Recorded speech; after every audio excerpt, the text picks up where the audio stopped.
Hello दोस्तों, यदि आप भी क्लास 12th का आज यानी 8 फरवरी को हिंदी का परीक्षा दिए हैं तो अभी की इस क्लास में आज का जो एग्ज़ाम हुआ है हिंदी का परीक्षा उसका हम आंसर की बताएंगे अभी की इस क्लास में। तो यहाँ पर देख सकते हो ये हिंदी का क्वेश्चन पेपर है। आज जो आप लोग का एग्ज़ाम हुआ है साइंस और कॉमर्स के लिए 8 फरवरी का जो एग्ज़ाम हुआ है हिंदी का ये क्वेश्चन पेपर है। और हमारे पास यहाँ पर सेट कोड H है, देख सकते हो। आपके पास कोई भी सेट होगा आप लोग मिला लीजिए, क्वेश्चन सेम रहता है, क्वेश्चन नंबर चेंज होगा तो आसानी से आप लोग क्वेश्चन खोज कर मिला सकते हैं। तो यहाँ पर सेट कोड ए है, इसका हम आंसर बताएंगे, बिल्कुल सही सही आंसर बताएंगे। लास्ट में ये भी बता देंगे कि आप लोग सेट ए से लेकर सेट जे तक 1 से लेकर 100 तक कैसे आप लोग आंसर की डाउनलोड करके मिला सकते हैं। तो आप लोग अंत तक बने रहिएगा। पहला नंबर क्वेश्चन यहाँ पर पूछा गया था कि स्वर वर्णों की संख्या कितनी है। बताना है कि स्वर वर्णों की संख्या कितनी है, तो 11 हो जाएगा। ऑप्शन नंबर ए बिल्कुल राइट आंसर होगा। क्वेश्चन नंबर 2 पूछा गया है कि निम्नलिखित में अघोष वर्ण कौन है, तो ये ट हो जाएगा। Option number C right answer होगा। क्वेश्चन नंबर 3 पूछा गया है जहाँ लोगों का मिलन हो उसके लिए एक शब्द है, कौन सा शब्द है। जहाँ लोगों का मिलन हो उसके लिए कौन सा शब्द सही है, तो आप लोग आंसर ए मार के आए हैं तो बिल्कुल सही है, सम्मेलन होता है। ऑप्शन नंबर ए राइट आंसर। क्वेश्चन नंबर 4 पूछा गया था कि पॉकेट मार शब्द कौन सा समास है। पॉकेट मार शब्द कौन सा समास है, तो 4 का अगर आप लोग ऑप्शन नंबर सी मारे हैं तो बिल्कुल राइट आंसर हो जाएगा, तत्पुरुष समास। क्वेश्चन नंबर 5 देखिए, 5 नंबर क्वेश्चन पूछा गया था कि साधुओं की संगति से बुद्धि सुधरती है, किस कारक का उदाहरण है। कारक चिन्ह पूछा गया है, साधुओं की संगति से बुद्धि सुधरती है, तो इसका जो राइट आंसर हो जाएगा करण कारक हो जाएगा। Option number D right answer. Question number 6 पूछा गया है कि घर बसाना मुहावरे का अर्थ क्या है, तो घर बसाना मुहावरे का अर्थ होता है विवाह करना, राइट आंसर ए हो जाएगा। क्वेश्चन नंबर 7 पूछा गया है कि कृपा शब्द का विशेषण क्या होगा, तो कृपा शब्द का विशेषण क्या होता है, ये हो जाएगा ऑप्शन नंबर कृपा का विशेषण हो जाएगा कृपालु, option number B. Question number 8 पूछा गया था रामधारी सिंह दिनकर की पहली कविता पुस्तक प्रभंग जब प्रकाशित हुई तब वे कितने वर्ष के थे, तो इसका जो राइट आंसर हो जाएगा 24 वर्ष, option number C right answer हो जाएगा। क्वेश्चन नंबर 9 पूछा गया था कि रोज शीर्षक पाठ में पलंग के नीचे कौन गिर पड़ा, तो टीटी हो जाएगा। Option number C right answer हो जाएगा, मालती के बेटा का नाम यहाँ पर टीटी था। क्वेश्चन नंबर 10 पूछा गया था कि विपरीतियाँ व्यक्ति को पूर्ण बनाने वाली होती हैं, यह कथन किसका है, तो राइट आंसर क्या हो जाएगा यहाँ पर 10 का ऑप्शन नंबर डी हो जाएगा, भगत सिंह का। क्वेश्चन नंबर 11 पूछा गया था कि कौरव का उच्चारण स्थान क्या होगा, तो क ख ग ये सभी का उच्चारण स्थान कंठ होता है, right answer option number D हो जाएगा। हिंदी में अनुनासिक वर्णों की संख्या कितनी है, तो बिल्कुल करेक्ट आंसर हो जाएगा 5, option number C. Question number 13 पूछा गया था कि संधि के कितने भेद होते हैं, तो संधि के 3 भेद होते हैं, स्वर्ग संधि, विसर्ग संधि, व्यंजन संधि, राइट आंसर ये हो जाएगा। निष्फल का संधि विच्छेद पूछा गया है, तो इसका जो राइट आंसर हो जाएगा निह प्लस फल हो जाएगा, option number B correct answer. Question number 15 पूछा गया था कि निम्नलिखित में शुद्ध शब्द कौन है, शुद्ध शब्द इनमें कौन है, तो 15 का राइट आंसर हो जाएगा ऑप्शन नंबर शुद्ध शब्द पूछा गया है ना, तो इसका right answer option number C हो जाएगा। सोमवार की संज्ञा का उदाहरण है, तो यहाँ पर ये जातिवाचक हो जाएगा। क्वेश्चन नंबर 17 पूछा गया था कि शब्द की जाति को क्या कहते हैं, शब्द की जाति को क्या कहते हैं, तो 17 का जो राइट आंसर हो जाएगा संज्ञा हो जाएगा, ऑप्शन नंबर डी। सूर्य का पर्यायवाची शब्द पूछा गया है, तो इसका right answer option number B हो जाएगा, मरीचि। क्वेश्चन नंबर 19 पूछा गया था कि कवि का स्त्रीलिंग शब्द क्या होगा, कवि शब्द का स्त्रीलिंग पूछा गया है, तो इसका right answer option number C हो जाएगा, कवित्री। क्वेश्चन नंबर 20 पूछा गया था कि वाक्य से अलग रहने वाले शब्दों को क्या कहते हैं, तो इसका जो राइट आंसर हो जाएगा यहाँ पर यहाँ पर देखिए 20 नंबर है, वाक्य से अलग रहने वाले शब्दों को क्या कहते हैं? तो इसका राइट आंसर शब्द हो जाएगा option number D. Question number 21 पूछा गया था कि बरवे रामायण शीर्षक रचना किसकी है? तो तुलसीदास की रचना है, राइट आंसर बी हो जाएगा। क्वेश्चन नंबर 22 पूछा गया था कि कवि नाभादास का स्थायी निवास कहाँ था? तो राइट आंसर क्या हो जाएगा? Vrindavan, option number C right answer. Question number 23 पूछा गया था विशाख शीर्षक नाटक रचित हैं, तो राइट आंसर 23 का ऑप्शन नंबर सी हो जाएगा, जयशंकर प्रसाद द्वारा। क्वेश्चन नंबर 24 पूछा गया था यहाँ पर कि सभा का खेल शीर्षक रचना किसकी है? सभा का खेल शीर्षक रचना किसकी है? तो इसका जो राइट आंसर हो जाएगा सुभद्रा कुमारी चौहान की, ऑप्शन नंबर ए राइट आंसर हो जाएगा। क्वेश्चन नंबर 25 पूछा गया था कि कवियों के कवि किसे कहा गया है? तो कवियों के कवि किसे कहा गया है? तो शमशेर बहादुर सिंह को, right answer option number A हो जाएगा। क्वेश्चन नंबर 26 देखिए यहाँ पर पूछा गया था कि गाजानन माधव मुक्तिबोध का जन्म किस वर्ष हुआ था? तो इसका राइट आंसर हो जाएगा 1917 ईस्वी में, ऑप्शन नंबर ए। क्वेश्चन नंबर 27 पूछा गया था कि वे और नहीं होंगे जो मारे जाएंगे शीर्षक निबंध किसकी रचना है?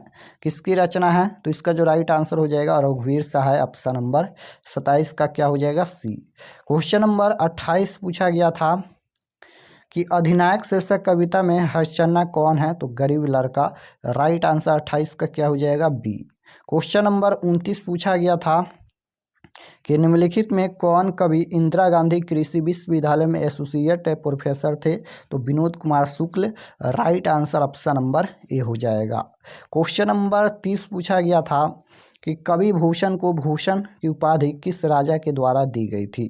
तो राइट आंसर क्या हो जाएगा? ऑप्शन नंबर बी हो जाएगा, राजा रुद्र शाह के द्वारा, option number B right answer.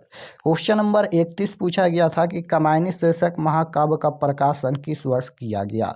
तो इसका जो राइट आंसर हो जाएगा 1936 हो जाएगा, ऑप्शन नंबर सी। जयशंकर प्रसाद किस युग के कवि थे?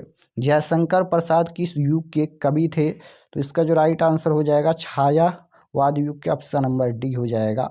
क्वेश्चन नंबर 33 पूछा गया था कि तुम खाओ यह किस वाक्य का उदाहरण है?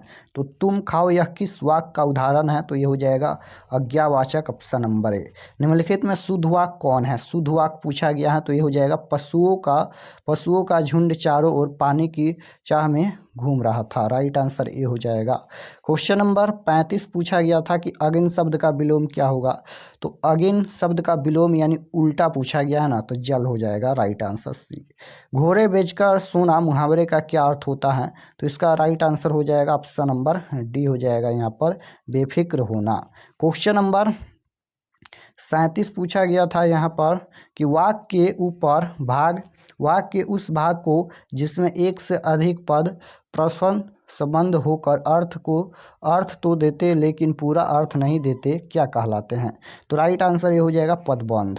क्वेश्चन नंबर 38 पूछा गया था कि धार्मिक शब्द में क्या प्रत्यय हैं? तो धार्मिक में इक प्रत्यय होगा, right answer option number B हो जाएगा। क्वेश्चन नंबर 39 रंग का विशेषण क्या हो जाएगा? रंगीली, रंगीला है, तो ऑप्शन नंबर सी ही हो जाएगा। क्वेश्चन नंबर 40 है दूराचार शब्द में उपसर्ग है, तो इसमें दूर उपसर्ग है, राइट आंसर बी हो जाएगा। भगत सिंह को फांसी किस वर्ष दी गई थी? बताना है 41 नंबर क्वेश्चन में कि भगत सिंह को फांसी किस वर्ष दी गई। तो इसका जो राइट आंसर हो जाएगा ऑप्शन नंबर ए हो जाएगा, 23 मार्च 1931 ईस्वी। भगत सिंह के अनुसार प्रिंस क्रोपोटकिन किस विषय के विद्वान थे? तो राइट आंसर 42 का ऑप्शन नंबर डी हो जाएगा, राजनीति विज्ञान के। क्वेश्चन नंबर 43 पूछा गया था निम्नलिखित में किसे कालिदास अवार्ड से सम्मानित किया गया? तो राइट आंसर क्या हो जाएगा? 43 का ऑप्शन नंबर सी हो जाएगा, जगदीश चंद्र माथुर। क्वेश्चन नंबर 44 पूछा गया था कि ओ सदा नीरा शीर्षक निबंध किस पुस्तक से उद्धत हैं? तो राइट आंसर 44 का ऑप्शन नंबर बी हो जाएगा, बोलते क्षण से। क्वेश्चन नंबर 45 है चंपारण आंदोलन में गांधी जी के सलाहकार कौन थे? तो राइट आंसर हो जाएगा ऑप्शन नंबर बी, दीना पाठक।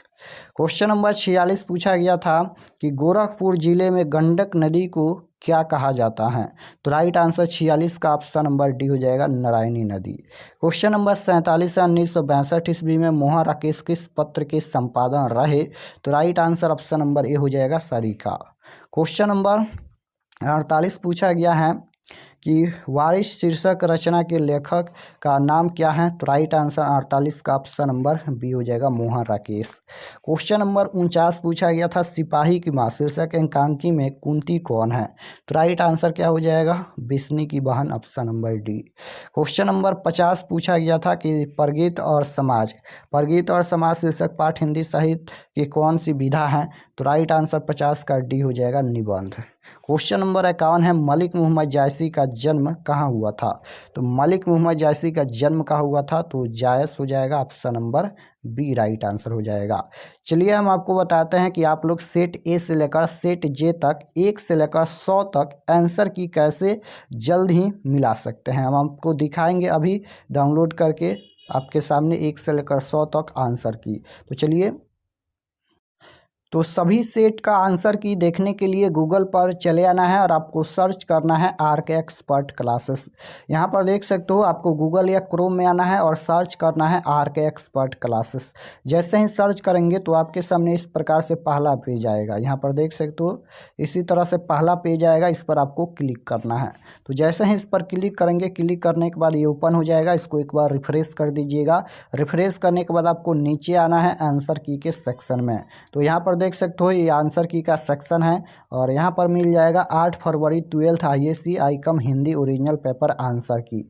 इस पर आपको क्लिक करना है। तो चलिए हम इस पर क्लिक करते हैं। क्लिक करने के बाद ये ओपन हो जाएगा। इसको भी एक बार रिफ्रेश कर दीजिएगा। रिफ्रेश करने के बाद आपको नीचे आना है और यहाँ पर देख सकते हो, ये हिंदी का खुला है।